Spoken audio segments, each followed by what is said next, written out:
I immediately Une bonne partie des millennials comme moi, je pense. in the digital world, and I saw very quickly the importance of data and data analysis, whether from navigation on websites, ticket sales, or demographic data. We now have the possibility to bring all this data together to learn as much as possible and improve our marketing strategies. The main challenges we face today, like the minister said earlier, and that is very trendy right now, is the discoverability of content, the improvement of the pertinence of marketing actions, and especially in the present climate that brings us to a tighter budget management when it comes to marketing. And what comes to me from the get-go is that there are different scales of use of data. We can establish or put in place reduced scale actions that will also have quite an impact on the audience development and discoverability of content. Now, the project I wanted to talk to you about was the data co-op culture, which is a project in which we collaborate with a cultural media cooperative, Culture Cible, and we cooperate with them on this very ambitious project that has the objective of establishing a data cooperative.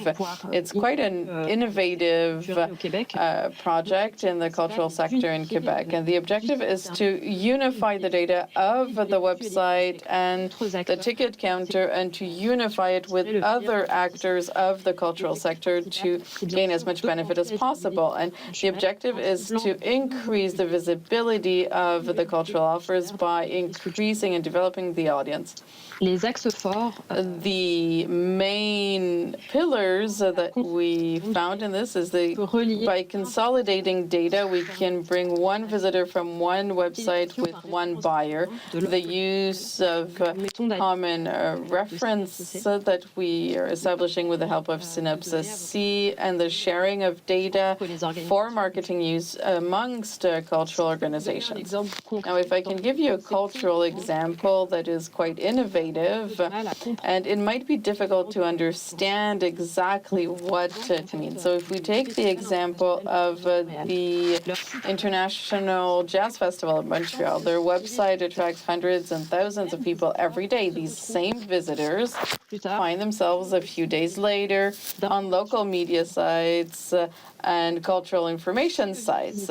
So if the visitor of the Jazz Fest website went to seek information for a jazz concert, they might have also been able to read articles about activities to do with kids. So thanks to data culture, each cultural organization member of the data bank will have access to the information and enriched data, which means that the Jazz Fest will have as an information that this person is interested by a jazz concert, but also by family events, which will improve the marketing focuses of the person, the content presented to this person, and also the places where we can find them. What are the media sites they go to, the other cultural organizations they go to. And this is a project that was already established in tourism in Montreal by Montreal Tourism, and that is bringing fruit.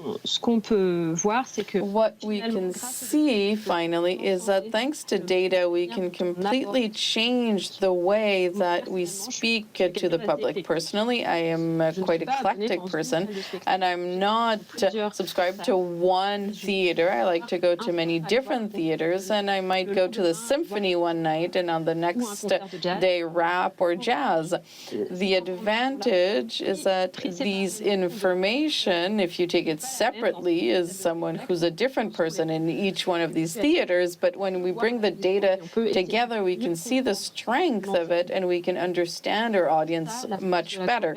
And that's really the strength of cooperation and of mutual data in marketing for the cultural sector. So I think that's all I had to share. Thank you. Fantastic. Well, there we go. A really, really interesting story of putting our data together in order that we can allow much better navigation for our audiences through what we do. But as you said, Anna, this is a project still in the planning, still about to ongoing. Exactly. Some little bit of experimentation, but when we come back to the questions, I would love to hear more about what you think the kind of impacts are going to be, how this really is going to be a game changer. Very interested in that. Indeed, that's brilliant. Thank you so much. Right, so to jump in next, Raúl, would you again like to introduce yourself properly and tell us your story?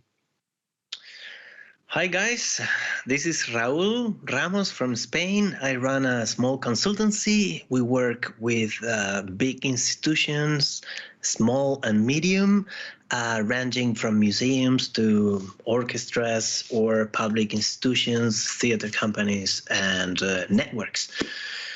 Today we're gonna speak. Let me share my screen. Let's see if I can do it properly. I don't know if you are now. It's looking good. We can see it. Marvelous. Can you see? Okay. So I want to talk about data, audience engagement, and introduce the artistic program. So when we talk about how data can be a factor of change, what we're gonna do here, I mean, many times is good when you think of a change to do like a prototype or to do the project into small scale and then jump into the change. And in that middle stage, you need like to validate that exploration in order to consolidate it, maybe, with more strength in the future. So that's what we intended to do with the National Orchestra of Spain. And for that, we wanted to provide something else than the artistic exchange. In the words of the former director of the orchestra, he wanted to turn the concerts into experiences and assist particularly in this particularly area before and after, providing not only better communication, more segmented, but in terms of program, providing reasons for people to, to contextualize and then to make meaning in different ways, appealing maybe to different audiences. So what did we do? We thought about 4 different formats of concerts, different than, let's call it the conventional way. So this is what we did. We did mini concerts, 15-minute concerts. We did, video games live. We did a new presentation gala. And the one we're going to speak about today, more in depth, is the Discoverability series of concerts. So what were these concerts? These concerts were like a series of concerts only 4 days during the season. It's shorter concerts with a small introduction with audiovisuals, lighting, a narrative, then the concert, and then a meet and greet with the musicians. Very simple concept, nothing new. But it was like new for the National Orchestra to provide those formats for a different audience. What were we intending? We wanted new users, younger people. We knew we had very small data. We knew that the average was around 63-year-old, the average, right? So we wanted to also understand the intrinsic impact, how these new formats compared, like emotionally, intellectually, and so on, right? So these were the general objectives, attracts parents with younger kids, contribute, provide a different image also of the National Orchestra, more accessible. And to come back to second concerts, we wanted to measure things because how many times, and I'm speaking to all of you, we've done like new initiatives, and because of not measuring them, we're not certain to defend them in the future, like in the budgets and everything, in the board or whatever. So we wanted to measure things, and here you have like a myriad of things that we wanted to measure, and we included, as you can see, like the emotional impact or the captivation, immersion capacity, that methodology provided by Wolf Brown. So these were the concerts, 3 parts, brief introduction, 15 minutes narrative about, the stories behind the music, the author, the moment it was created. In parallel, we had a workshop. So if you had a ticket for the Discover concert, you had the right for a place for your kid with professionals introducing the same concert that we were watching in the other hall. So, beautiful, simple idea, participative, and this is, where we're at. We measured things. We could see that in the traditional concerts, only 11% were under 44, and we were ranging in like doubling, right? The average age, as I said, it was 60, almost 61. We're talking about 10 years less, right? We were providing, like 16, only 16 of the people coming to traditional had kids under custody, and we were like doubling those. We also achieved this. Look, how many people never attended to a classical musical concert, 0.5 of the whole. So we were, look, first time in the orchestra concert, 1%. So we were achieving and understanding that those formats were functioning well.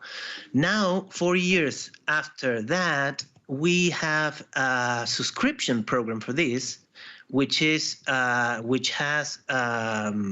700 subscribers in the National Orchestra. So it has also become a sustainable, great way of validating a new idea. That's it. Fantastic. I really love the fact that we've heard a little bit about data for discovery, and now we've heard a little bit about data for programming and product development and creating journeys. It's called Discovery, which I think is brilliant. It's such a good story, and I really like it because it's a story of using data iteratively over time. And I love this idea that data is the difference between doing new things and genuine innovation and a proper experiment. So it's really, really helpful there. Brilliant. Thank you, Raúl. Gemma, I'm doing a slightly weird thing. I'm looking at a screen of myself talking to myself now, which is a bit odd. I don't know if that's what you're experiencing, audience. It's a little strange. But anyway, I think we're going to try and get rid of that because I think Gemma also has some slides she's going to try and share with us. Gemma, can I come on to you? Do please, from our colleagues in the UK, from the fantastic Appetite Creative People and Places project. Lovely. Thank God I'm not looking at myself looking weird. Please do, Gemma, please introduce yourself and tell us a little bit more about Appetite and how you use data for democracy, no less. Okay, hello everybody. Hope you can hear me. Anne, could you say if you can hear me? I can hear you beautifully, thank you. Okay, lovely. So I'm Gemma Thomas and I'm the director of a project called Appetite, which is in Stoke-on-Trent. So for positioning where that is, it's in the north of the West Midlands of England. I'll go on to tell you a bit more about it because it's relevant for the data. So we are a creative people and places programme. So this is a snapshot of the Arts Council website, who are our core funders, and it focuses on parts of the country where arts and culture people are completely below the national average. So I think this was the first programme from Arts Council where they used data to start a funding stream. So the Department of Culture, Media and Sport. Alors, le ministère de la Culture et des Médias a lancé un sondage pour changer son nom. Et 2011, ça s'est fait. Et so they wanted to look at that, and creative people and places came from it. Our program is one of the first 7, and there are 33 currently. At the time, it was a massive risk for Arts Council because they were asking places to come forward with a very place-based approach, and also they were asking us to do it as action research. Here's a little bit more about Active Lives. So now we have an expansion programme, so we look after our neighbour Newcastle under Lyme as well, because they were in the bottom 33% of engagement. So this is the spread of places that got funding in the first 3 rounds of England, and as I've just said, you know, it's about taking a very place-based response. So, but also within that, we have to answer these 3 main questions of research for Arts Council. Are more people from places of least engagement experiencing and being inspired by the arts and culture? What extent of aspiration for excellence of art and excellence of process in engaging those people in those places achieved, and what are the approaches that were successful? And a really big thing of our program is nationally is to share that learning between each other, so that we can develop further on. So this is our place-based response consortium. They wanted groups rather than individual organisations to get together. We are led by at the time was the only regularly funded organisation, which is called the New Vic Theatre. And these are our other partners. So we've got our community radio station, business improvement districts, town centre partnerships, the 2 universities that are based in the place, and another couple of organisations that are arts focused, but maybe through learning.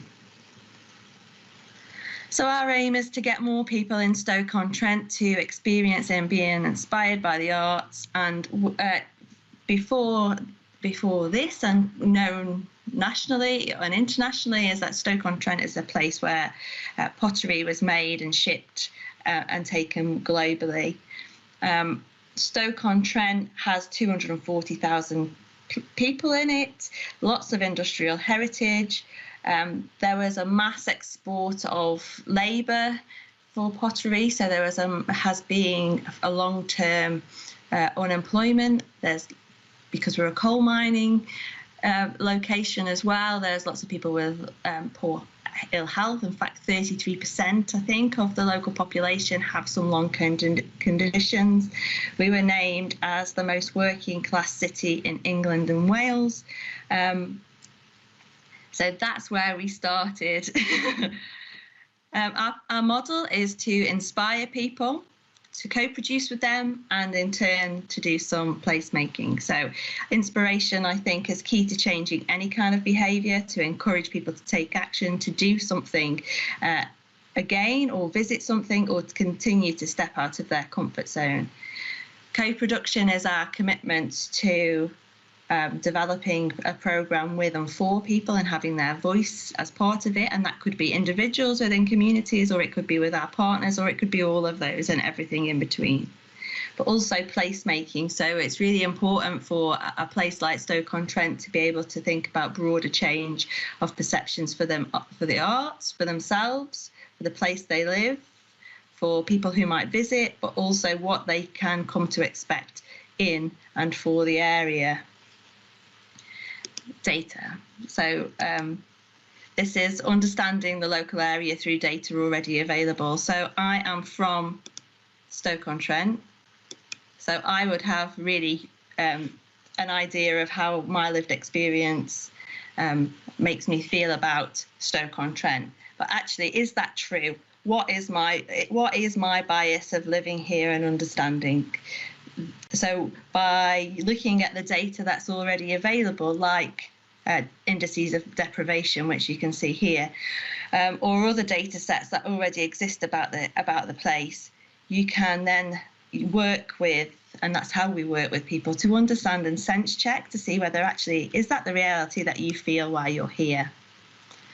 These are the two data pots that we use, so Mosaic and then the audience agency have something called audience spectrum. And it's useful for us to be able to compare the two, actually, because other organisations use Mosaic. So for us, but also it's really important for us to be able to understand what types of people we want to engage with and what they have done in the past and how we change their behaviours through audience spectrum. A little advert here for audience spectrum. These are the segments that we use and we measure against. So the top three: metroculturals, commuter land culture buffs, and experience seekers. They will come to anything. We're not looking to engage with them through our programme. The lime green ones are people who have medium engagement, and then at the bottom are the people who have low engagement. So we're really looking for them through our programme. And we do that by developing activities with them and for them. So we're thinking about accessibility, not just on accessibility of the form or what it is, because I think you could present anything as long as you were talking about it and the people on the ground were inviting people to it in a way that was accessible to them. It has something for everybody, so thinking about the breadth of your programme and also putting aside as a programmer your interest in your own taste, understanding what makes good quality experiences for people right from before they get to book a ticket or coming along to the event, and actually what happens to them afterwards, and value for money. And then we sense check that with people. So this is that was a group of people that we it's being really sensitive. I'm sorry. Don't worry, we're getting used to it. Okay, so it's a focus group for programming, marketing, and evaluation. They're a group of groups or a group of individuals right from the top to the bottom of the city. They're developing their own knowledge, their own taste, their confidence, and their ability to be able to benchmark for locally and national examples, but also developing aspiration and ambition for what they would like to see in the place that we work. So the doing and collecting of data, so it's really important that as we're going through this process that everybody knows why it's important to understand what they thought about the event, why we collect it, but also we found that by collecting things online after an event, we get the hyper-engaged people opinions. So we have to be out at our events getting that full picture, understanding the impact and the bias of the data, what that might have. So and we, as part of our process, we get a fuller picture by using photographs, videos, focus groups, and then audience data, so that we can really apply that learning to what we're going to do next. We also have this process where we understand who we've reached and by what activity. So we look at engagement per activity and also as a whole to see where we are actually aiming. And this is just an example of this year, one of this year's in the background. And we are using the data really to do more. So to do more with the activity in different places, shaped by the experience, insight, and the people that it's really meant for, with and for people. So making sure that we're engaging and inspiring and changing attitudes and behaviours so that they will become repeat attenders and they do think that they're being listened to in terms of shaping what the provision might be next, but also sharing learning locally and nationally, and then making the most of the impact that we're having through using data. Crucially, you know, we were at an event where the chair of the Arts Council said governments, funders, partners, all those types of people are interested in your nice stories, but actually they want to see it in numbers. So how can we professionalize ourselves to use data to really get people to understand what it means for the people it's meant for? And I've underlined on some notes that, you know, all this is brilliant, but we can't really lose sight of that it's actually for people. And I was going to show a video, but I don't think I've got time. So if it's useful at the end, or we can share some slides, maybe it's useful to hear what people have thought Gemma, by being participants. That would be amazing, because I think, you know, part of the sorry, were you finished, or am I cutting you off? No, I've finished. So I was going to say, it would be great to see the video, because I think one of the things that I love about Appetite Story is about the intelligent use of very, very quantitative data mixed in with very, very qualitative data in a deeply co-creative model. And we quite often think that the two things are separate, but actually I think that there's a sort of a really intelligent use, a really intelligent and empathetic use of qualitative and quantitative data in those stories. And I really loved, I'm going to just pick up on that line. I loved it when you said, you know, we use data to check our biases. And I think there's a really interesting macro story in this, in as much as, you know, that the audience spectrum profiling, which is data that we attach to every household in Britain. Actually, without that data set, I don't think it would have been as easy to make the case for the now £120 million worth of investment that we put into that program. So having that essential data set that showed us where, you know, areas of low engagement were, and it showed us how successful programs like Appetite had been, made the case for our funders to take a massive risk in a completely new way of programming and creating cultural provision. So there's a really good macro data story in there, as well as this sort of really local on the ground story that I really like. But it's also a great example of when we put our data together, a bit like Anna's story, how much more powerful it becomes. And I believe, Clyde, you're going to talk to us a little bit about that as well. Clyde, would you like to introduce yourself and tell us your story? Interesting time in Toronto. Yeah, it is an interesting time in Toronto, and I'm thank you to all the presenters, because it's very impressive to hear what they're doing. So I'm Clyde Wagner. I'm president and CEO of a company called TO Live. We run 7 theaters and an art gallery in the city of Toronto. I want to recognize today that TO Live is situated on the traditional territory of many nations, including the Mississaugas of the Credit, the Anishinaabe, the Chippewa, and the Haudenosaunee and the Wendat peoples. It's now home to many diverse nations and Inuit and Métis people. We also acknowledge that Toronto is covered by Treaty 13, signed with the Mississaugas of the Credit, and the Williams Treaty, signed with multiple Mississaugas and Chippewa bands, and we're grateful to be able to operate on this land.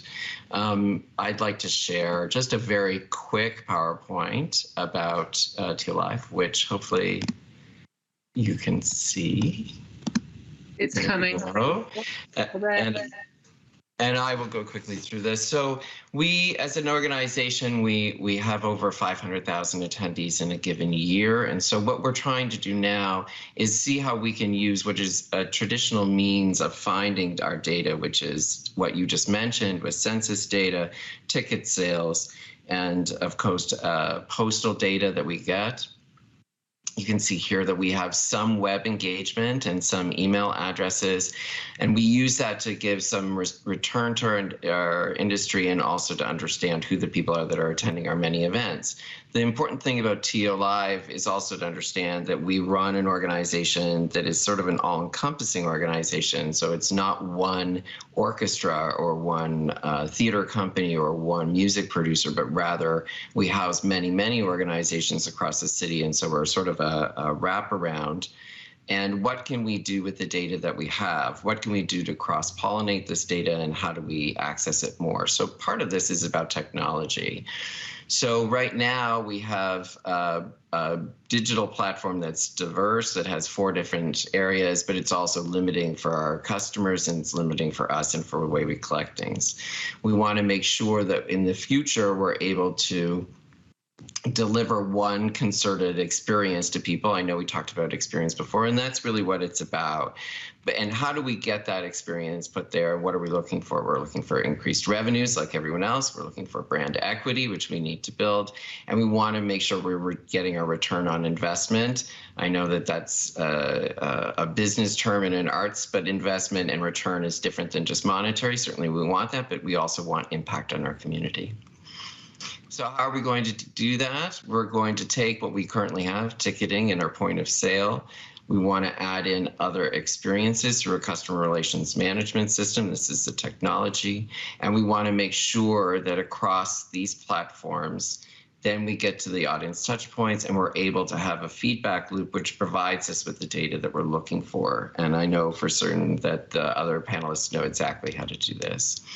What are we going to get from that? Again, increased revenues, brand awareness, it will get efficiencies, and we'll be able to have a more robust digital program for our audiences. All of that is to say that as an organization that is really broad and operates 365 days a year, what does data mean to us? And you use the word discoverability, which is a very popular term. It's very popular here in Canada.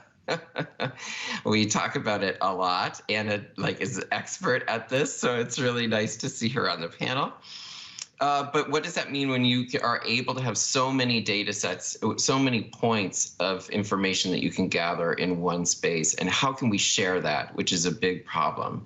You'll notice, I'm sure we're all very aware of the launch of iOS 14.5, which just happened. From a technological point of view, what does that mean? Who holds the data? How do we gather the data from a technology perspective now in the future? And I think from our perspective, it's going to mean greater alignment to the core organizations and making sure that we're able to build our own audiences and our own relationships and experiences, because the gathering of cross-platform, cross-app information will be somewhat limited. So we need to begin now to make sure that our engagement is powerful and important and relative. Back over to you. I think that's really interesting, Clyde. Actually, you've raised a question that is, in a way, was in there in everybody's story about the fact that, in fact, we are, of course, completely surrounded by data. The question is more about how do we use it to create a meaningful context, it seems to me. And I think there's been something in everybody's story that says, actually, when you have a very clear sense about what it is you need to do, it's much easier to marshal and to line up the data. I mean, I'm going to, because you were delightfully brief, I suspect you had your eye on the clock, don't worry, I think we're going to stop a little bit late.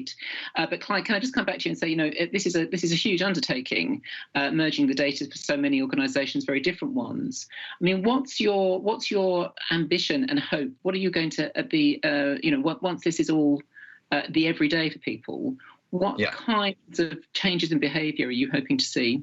Yeah, one of the things, thank you for the question, Sikran. One of the things I did want to also address, and it's a tangential to what you just said, is because we were talking about using data to discover bias. One of the things that we're very aware of, certainly because of the multiplicity of our audiences in Toronto, is how is the data itself biased in the way it's collected and the way it's used. And we need to be incredibly careful that we're not following a data source and an information source that actually is leading us in the wrong direction. So that is really, really important for us, and it's at the top of our minds right now. We also want to make sure that because we're this larger organization, and certainly within the parameters that we're allowed to do within CASLs, which is the legal agreement for sharing of data, as everyone knows, how can we try to democratize and share and empower the smaller organizations to provide experiences for their audiences so that it's not just the major players in our marketplace, but we can actually help the smaller organizations grow and leverage these experiences to get that one-on-one and stronger audience loyalty so that they can grow their database and certainly grow their organizations as well to promote their art. And then the final piece for us, which is personally very excited because it's something that I've been doing for a long time, is where does the digital interact with the actual art itself. So how do we take these experiences, which we've all, and now everybody's sort of in this space now because of COVID, but once we come out of it, what part of that are we leveraging forward? How are we using the digital realm, not just for audience development, ticketing, marketing, these aspects, but actually sincerely using the digital realm for the art itself? Beyond just, as I tell my team, and I'm sure they're tired of me saying this, please don't tell me it's a live broadcast. That's lovely, but that's actually not what I'm talking about when I'm talking about artistic engagement in the digital realm. And then once we start to do that, which is truly interactive, truly engaged artistic practices tied to the live performance, what does that mean for our audience experience, and how do we use all of that data that we're collecting along the way to create more loyalty and more membership? More loyalty and more membership. Fantastic. Quite a lot then. I love those things, 4 things that you've just given us. Actually, one of the, well, they all chime with some other questions, actually. I was just thinking, going back to Anna and your first example, Clyde just talked there about, actually by sharing the data, enabling those smaller organizations to find their niche in the bigger marketplace. And I think there was something in your story there that was definitely about that, wasn't there? That actually audiences, Yes. there are some things that they see much more easily, but actually if you understand what somebody's journey is, you can point them towards those things which are not necessarily on the high street, as it were. There's something in that as well, right? Yes, exactly. In fact, it was the way we used to do it with Facebook, for example. When you plan your campaign, at first you had the opportunity to target really your niche market, but right now it's not possible anymore. Like, because of, I think, the Cambridge Analytica crisis, Facebook really blocked this kind of targeting, and it is the only one, Facebook is the only one to know who is your audience. You cannot know anymore. You cannot have any insight from this platform. So for me, it's also a way, the mutualization is also a way to take back our data. I mean, on our data again and understand them and be able to use them ethically for the purpose of our local economy and the local economy. For me, it's not just it's about culture, but it could be also with other connected industry like tourism or sport, or I don't know. This idea that we can make journeys for people that before they weren't able to take, but also I often say, what is the point of the audience agency as a data aggregator? And my point is, well, we're not Amazon. So exactly. That's a point of us. That's a really good point of us, and I think that's quite interesting in what Clyde was saying there. We've got some great questions.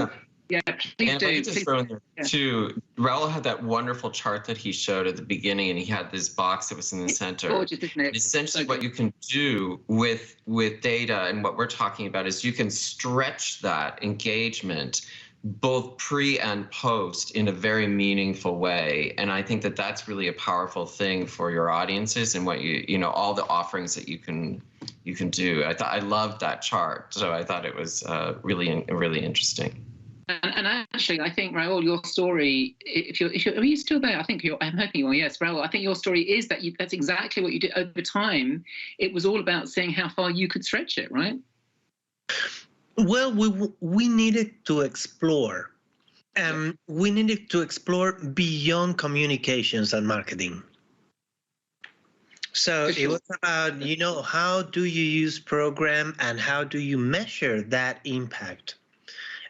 Because as we were debating before this session, it was the same repertoire than we did for the traditional or conventional concert the day before on Friday and Saturday, but we decided to present it in different, because it's not only about the content, because if the content is king, the user is King Kong.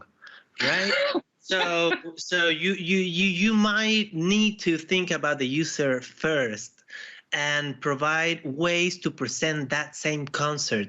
Imagine that concert at a different hour wouldn't be the same. So that would be my thing.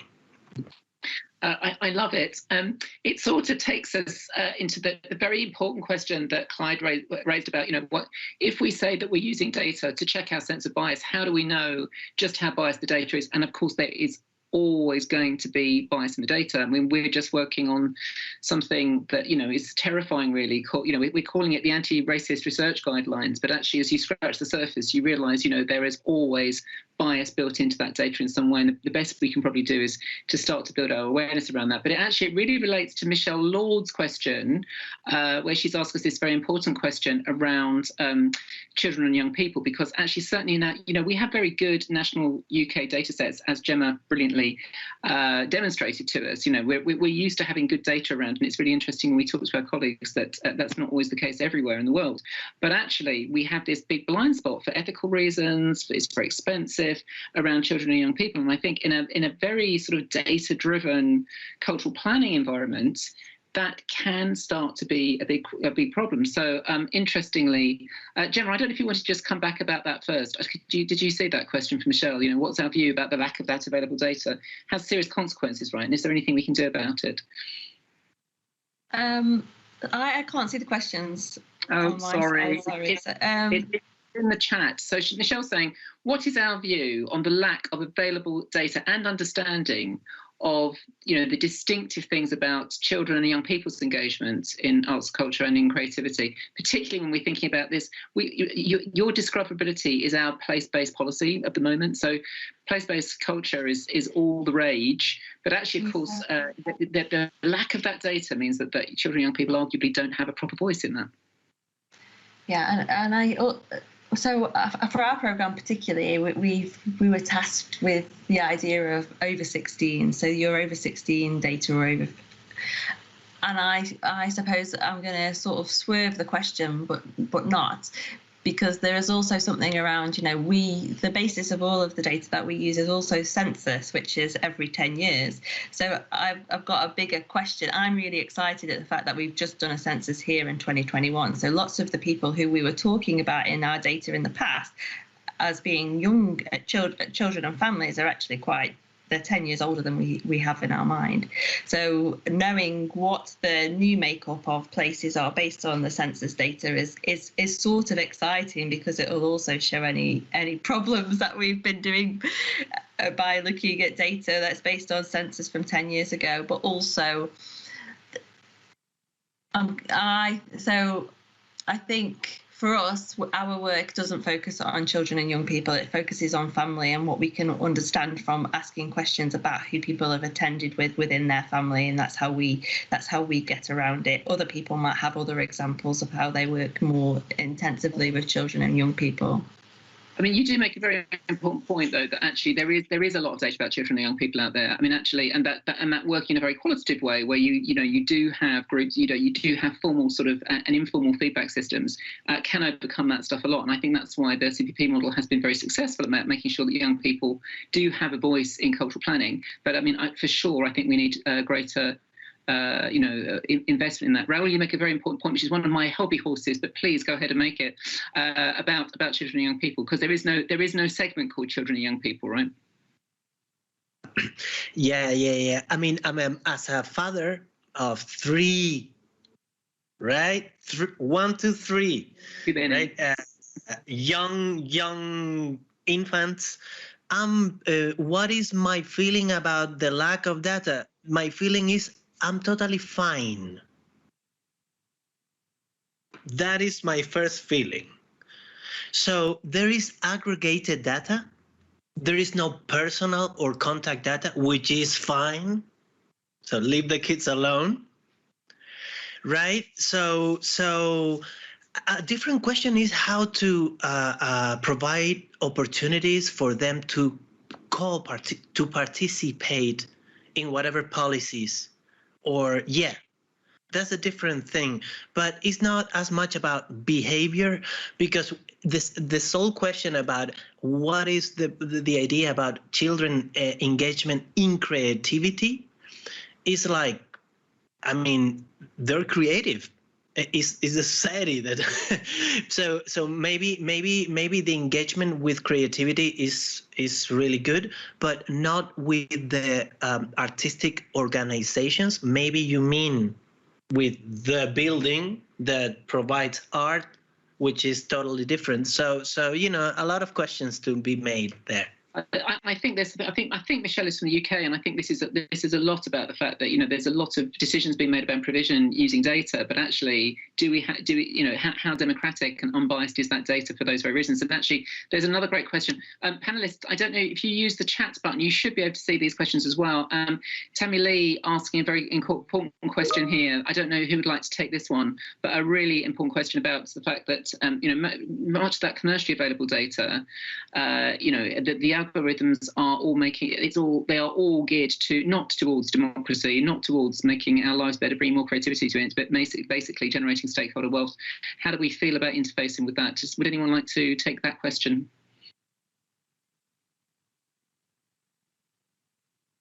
Anna, what's your thinking on that? So I'm not sure I quite understand the core of this question.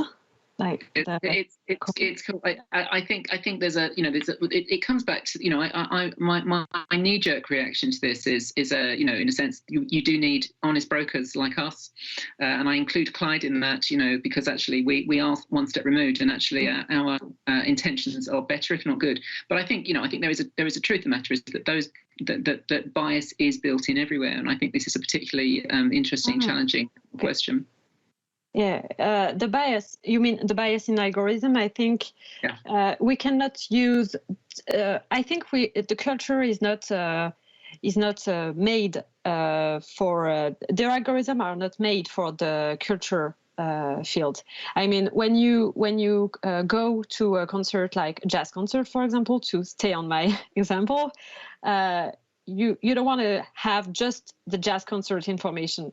I mean, in audience developments, you need to do some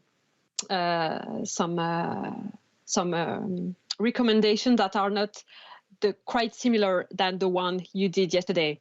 So for me, there is bias, and we need to be careful when we use this kind of technology, just because we don't want to do the same than other industry. Absolutely, not the same mistakes. Clyde, did you want to just respond to that? I can't see you. I think you were sort of glowing on the screen as you do. Well, I like to glow on the screen. Everywhere. One hopes. I would, it's really interesting. It's a great question. I do think that if the question is headed towards for profit, and they're using a traditional means of shareholder wealth, then I would agree. Having said that, though, always in the not-for-profit sphere, and as somebody who's worked most of his life in for-profit and only recently switched over, one has to keep in mind that our shareholders, our stakeholders, the people who are sort of the people who run our company, especially where we are, because we are an agency of the city, are the general population. It is not necessarily a monetary value per se, but our return on our investment, our shareholder wealth is not financial wealth necessarily, but rather it is the wealth of the artistic experience that we're trying to go for, the impact, the community and engagement impact of what the artistic experience could do. I'm looking at Gemma here because she certainly knows all about this. That's what I'm sure what seems to be what their studies are leading, and both Raúl and Anna. And so if you look at it in a different way, you can actually use similar models. You just have to make sure that your outcomes and your returns are measured not just, as you had said before, in a quantitative way necessarily, but in a qualitative way as well, to make sure that you're getting those returns. So I think it's possible. I would agree that the models are built in that sort of for-profit framework, mainly, and I say this also as an American citizen, that we tend in the United States to lean in that direction. So I think a lot of the models and algorithms are coming out of the United States, so you'll see that. But I do think that there's a possibility to use them for good he says. I always talk about this. It's sort of it's a tool. You can club someone to death with it, or do something rather more positive. Sorry to say, on an unfortunate and bloody end note there, especially after Clyde, you'd raised our thoughts to a better future and to doing good. But absolutely. So I have to say that we just had a note that we need to wrap up pretty quickly. So I'm just going to say that I'm gutted that we can't enter into the conversation about the great experiment that we've just had in lockdown and how digital is going to change our lives and how suddenly the data is absolutely essential to what we do next. But let's carry that conversation on into another day. I'm also going to say there's some very technical questions about how we get a CRM system working and how we, as a small organisation, combine quant and qual and so on. I have to say all of us will be gagging to answer that question, especially the dataists among us. I believe that you can book a surgery session if you'd like to continue to have some conversations with any of us about those things. And of course, you can continue to connect on the platform. So do please go for it. Oh yes, and I'm getting a message here saying do contact the organisers in the bar à solutions. They would very much like to hear from you there. And as I say, those questions are spot on for the solutions bar. So please do go for that. So I'm just going to end up and say I wish we'd had more time, but we've made the connections. There will be chances. We can all get together, go to the platform, just to say thank you so much, my four speakers. What a great startup and some very, very interesting, intelligent conversations. I'm just loving the fact that Clyde very much ended there, because I think we had a theme about purpose and context for everything. Get the purpose right, the data will follow, and you'll start doing intelligent and good, important things with it. So thank you all very much for doing that. I believe the rest of it, I believe you can please do. We want to know what you thought about this. We want further data echo culture conferences. Let us know about your feedback in the chat, please. And do go on. There are more things happening next. You'll find them all on the platform. Thank you, speakers. You've been marvellous. Lovely to meet you like this. Better in a bar, but you know. Au revoir. Thank you. Thank you all very much. Bye. Take care. Bye.